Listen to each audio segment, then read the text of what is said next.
Assalamualaikum warahmatullahi wabarakatuh.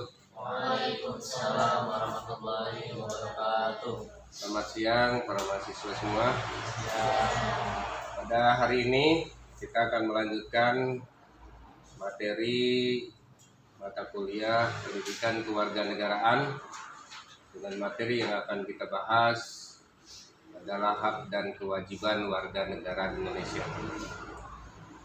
Sebelum melanjutkan ke materi, lebih dahulu kita harus memahami bahwa anak-anak adalah bagian hal yang terpenting yang menjadikan satu dasar menuju satu kesuksesan. Yang harus diperhatikan adalah bagian pendidikan dan kesehatannya salah satunya. Kalau kita melihat ada di lingkungan sekolah ada dinding yang tercoret-coret, ada kamar mandi yang kotor, ada yang buku sobek-sobek, tentu pembelajaran tidak akan nyaman. Oleh sebab itu, anak mempunyai satu hak yang mendasar, harus mendapatkan fasilitas di dalam mengikuti pendidikan, fasilitas yang nyaman. Tentunya di samping ada hak, ada kewajiban yang harus dipenuhi oleh anak. Hak dan kewajiban ini adalah dua komponen yang tidak bisa dipisah-pisah seperti dua sisi mata uang. Kemudian itu bagian yang akan kita pelajari, salah satu contohnya. Nah, apa sih hak kewajiban itu, Pak? Menurut Profesor Dr. Noto Nagoro, di sana tertulis di layar, hak adalah kuasa untuk menerima atau melakukan sesuatu yang semestinya diterima atau dilakukan melulu oleh pihak tertentu dan tidak dapat oleh pihak lain manapun juga. Pada prinsipnya dapat dituntut secara paksa olehnya. Artinya hak ini adalah satu tuntutan bagi seseorang individu. Kemudian apa sih kewajiban? Kewajiban adalah beban untuk memberikan sesuatu yang semestinya diberikan atau dilakukan oleh pihak tertentu. Kewajiban ini tidak dapat digantikan oleh pihak lain. Pada prinsipnya dapat dituntut secara paksa oleh pihak yang berkepentingan.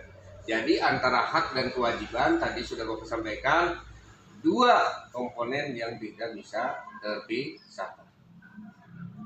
Kemudian dalam Undang-Undang Dasar 1945 pada pasal 28 yang menetapkan bahwa hak warga negara dan penduduk berserikat dan berkumpul, mengeluarkan pikiran dengan lisan maupun tulisan dan sebagainya, syarat-syarat akan diatur dalam undang-undang. Ini menetapkan bahwa hak warga negara ini berada pada pasal 28 Undang-Undang Dasar 1945.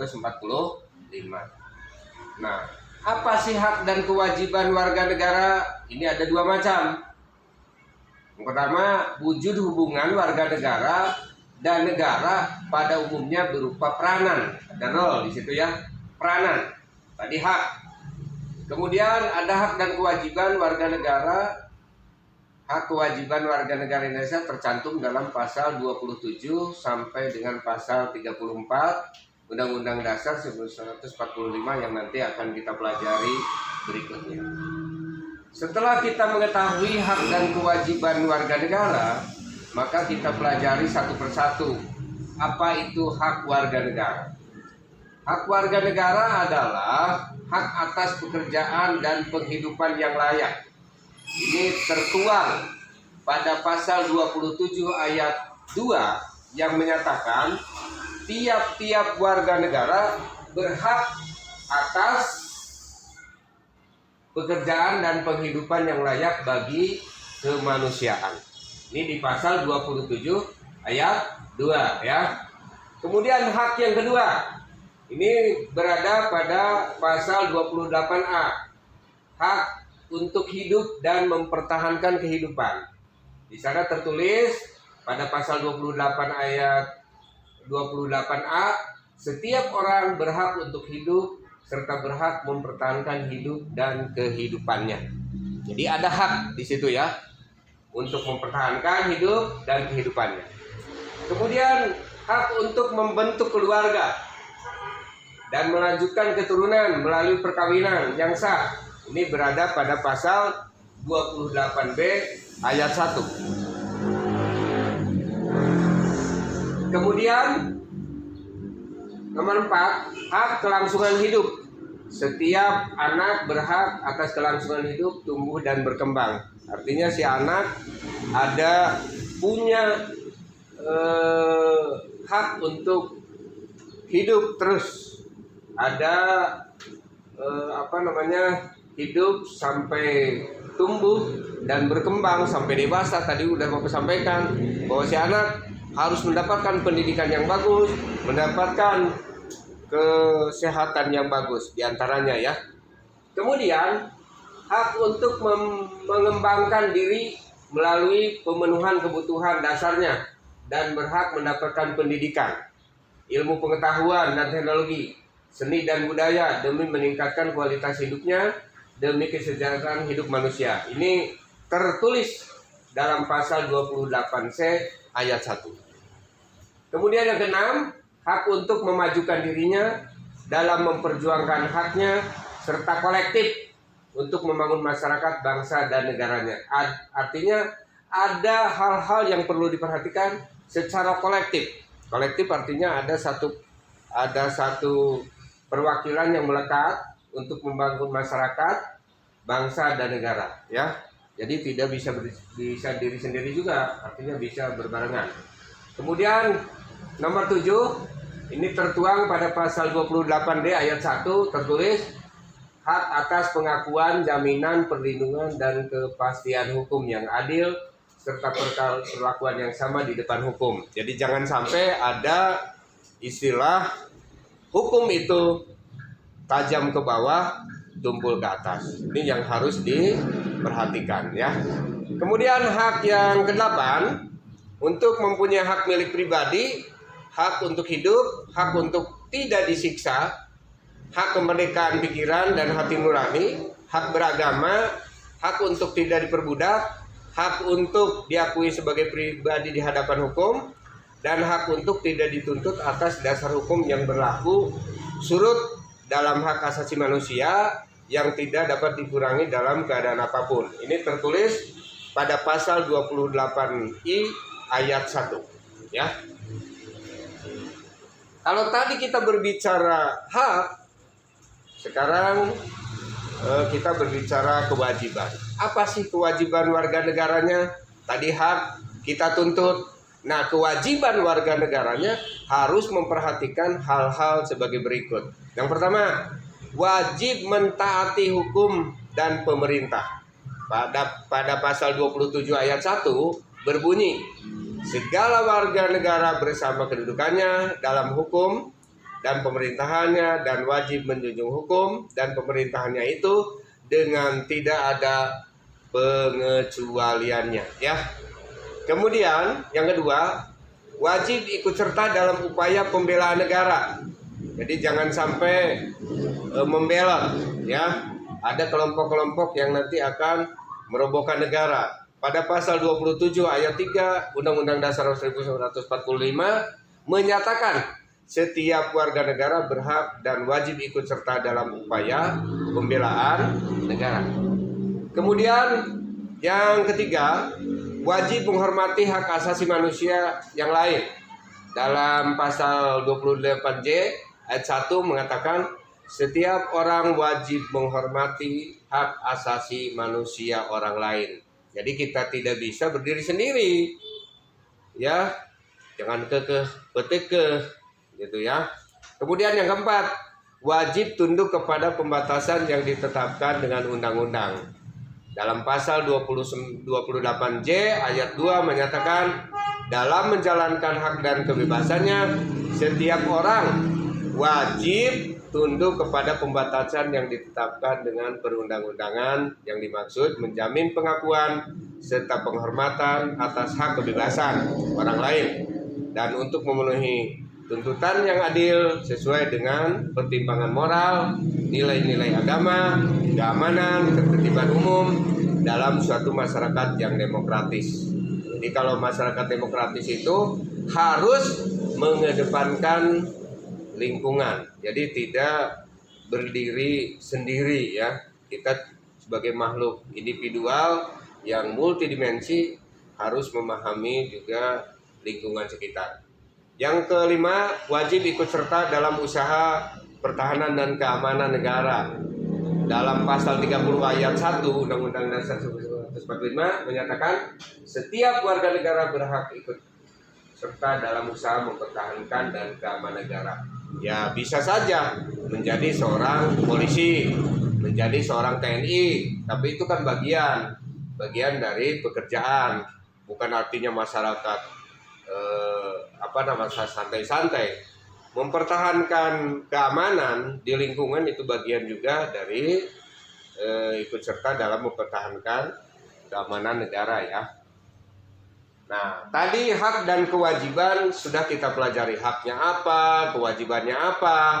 Nah, hak dan kewajiban ini telah dicantumkan dalam Undang-Undang Dasar 1945 pada pasal 26, 27, 28, dan 30.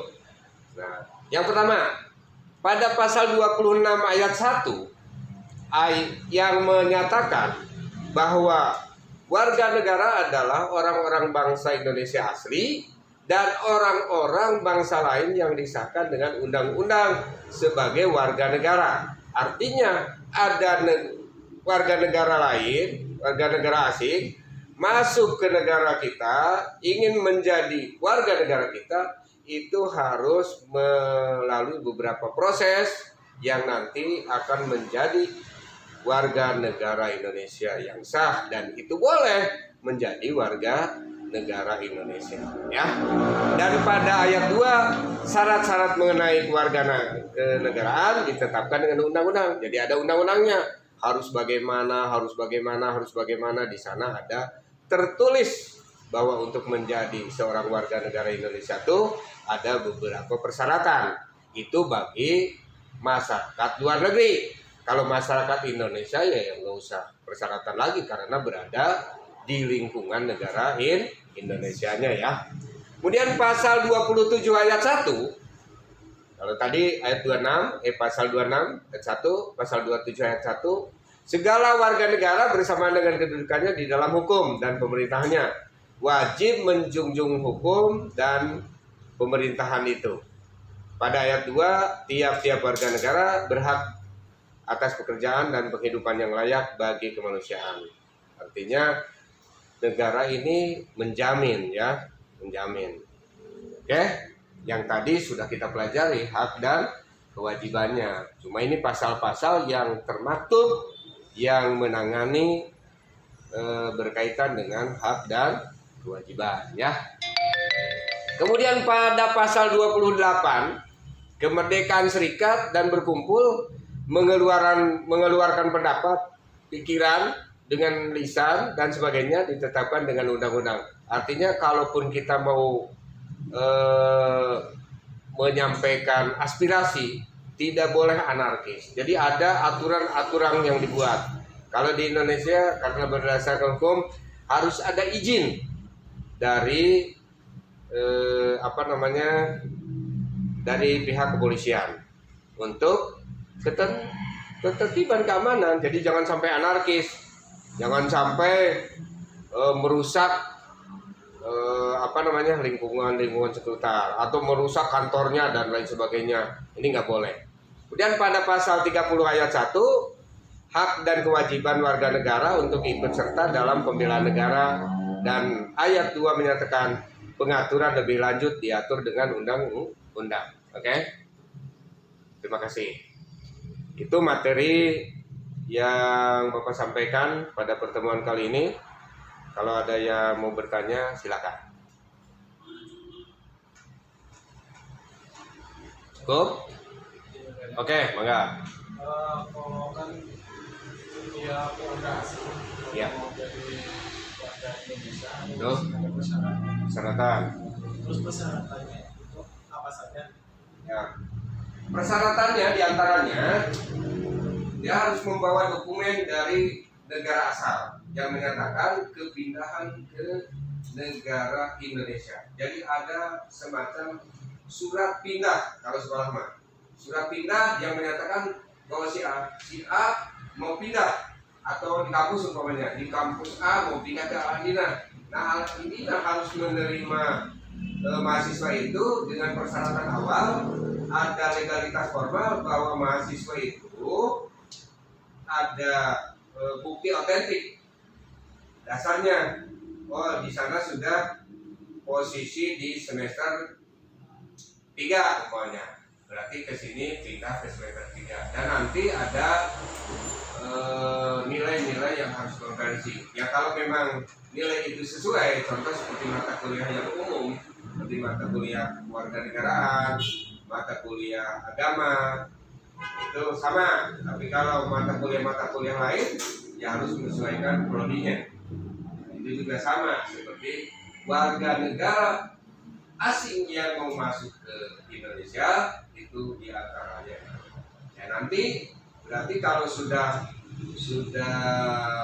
ada legalitas formal bahwa warga asing itu benar-benar resmi ingin menjadi warga negara Indonesia, di sana harus dicabut warga negaraannya. Seperti orang Indonesia mau menetap di Amerika, sama harus mencabut dulu kewargaan negara Indonesia. Itu Itu sudah berapa tahun Kak, kalau mau pindah ke Indonesia? ya, setahu Bapak kalau prosesnya itu dokumennya resmi tidak sampai setahun, karena prosesnya itu kan ada ada beberapa tahapan ya. Nanti uji dokumen itu legal atau tidak, nanti scan. Kalau sekarang orang Indonesia mau kemana-mana, begitu kita melihat bahwa orang Indonesia ini punya menjadi warga Indonesia, bukan terlihat di nomor induk kependudukannya. Begitu diklik nomor induk kependudukan, berarti itu warga Indonesia. Itu ya. Terus Pak, Ya. yang dalam materinya hak dan kewajibannya Betul. itu yang dalam hak itu Pak. Ya. Dalam hukum ada kata-kata hukum itu tajam ke atas tumbuh ke bawah. Tajam ke bawah, tumpul ke atas tadi yang mau sampaikan. Ya. Sementara ini kan gitu. Kalau orang yang di atas yang punya kedudukan suka diabaikan, tapi kalau masyarakat rendah yang nyuri ayam dikejar-kejar. Padahal hanya nyuri ayam, begitu ditanya kenapa sih nyuri ayam, ya saya nggak punya untuk makan. Kan gitu. Kayu bakar. Ya. Ya itu tadi seharusnya ada penegakan hukum yang benar-benar, karena di dalam pasal-pasal itu tertulis bahwa penegakan hukum itu harus ditegakkan dengan seadil-adilnya.